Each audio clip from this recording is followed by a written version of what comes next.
Good evening and thanks for joining us at 6. I'm Cabot Ray. And I'm Colleen Marshall. Tonight we know JT Barrett will not play in Saturday's game against Minnesota and he will lose part of his scholarship. But we still don't know exactly when Barrett will return to his role as starting quarterback.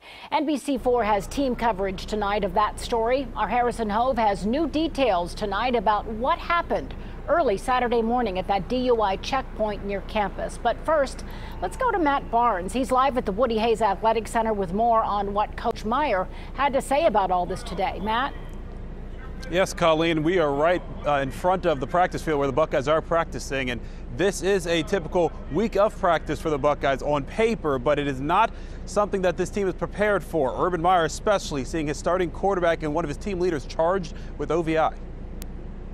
It's the news Urban Meyer did not want to hear during the bye week. One of his players in JT Barrett, Meyer was stunned. Tough. You know, he came over my house, and I love JT. I'm not ashamed to say that. He's like a child. He's like one of my favorite guys I've ever got to coach. First, his question is decision-making, and find out. Then I want to find out exactly what happened, monitor him very closely, and use it as an education opportunity for our players, too. Just hours after learning about the incident, Meyer suspended his starting quarterback for one game and took away his summer financial aid. Barrett was voted a captain by his fellow teammates, and Meyer thought about taking that away as well. I visited with some older players about that. My initial reaction was he might, and let me just talk to some guys, but it was very strong with the leadership on the team to know. I'm still in my own mind going through that. And I don't know. Barrett went to Meyer's home to personally apologize on Saturday, called a number of his teammates, and talked to the entire team this morning, hoping to earn back their respect. In the meantime, the criticism from the public will continue, and Meyer plans to help his quarterback through it all. When they start attacking who you are, especially people who don't know who you are, and I told him that's the toughest thing he'll ever have to deal with, is that now there's some questions who you are. As expected, Cardale Jones will get the start for the Buckeyes versus Minnesota, and Urban Meyer made no promises to JT Barrett if he will start in that game in 2 weeks versus Illinois. Of course, football is just one side of this story. Harrison Hove is live on campus with more on the legal ramifications for Barrett. Harrison? Matt, I'm just north of campus. What I can tell you is that NBC4 was able to obtain JT Barrett's ticket that he was given, that citation for his OVI early Saturday morning. I can tell you that this is the stretch of road where it all happened, that Columbus Police checkpoint. This is High Street, north of Lane Avenue, just south of Hudson Street, so very close to the northern fringe of the Ohio State campus, and that's where we are tonight.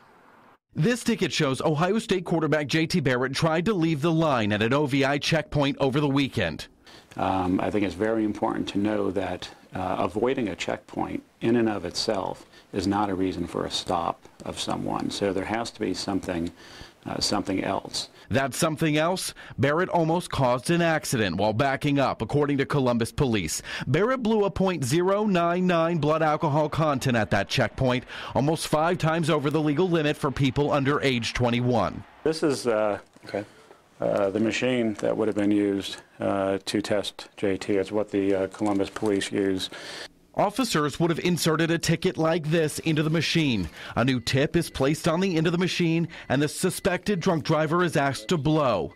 If convicted, first-time OVI offenders face minimum penalties. A 3-day driver intervention program, a $375 fine plus the court costs, and then lastly, a 180-day driver's rights suspension. Coach Urban Meyer has suspended Barrett for 1 game. In addition, Barrett will lose his summer financial aid with the opportunity to earn it back. When it's a core value issue, then it's a really tough situation. When it's a horrible mistake or a mistake, then you try to put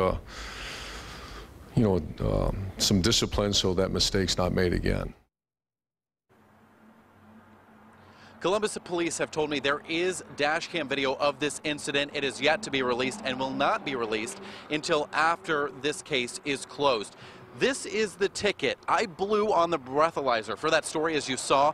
I actually registered a .003 this morning. That's without any alcohol. So it just shows you that these machines can vary just a bit. In my case, it was a breath mint, but I'm also told pizza as well as yeast products. So things that contain yeast, even mouthwash too, which has some alcohol, could skew some results at times. I'm reporting on campus tonight. Harrison Hove, NBC4.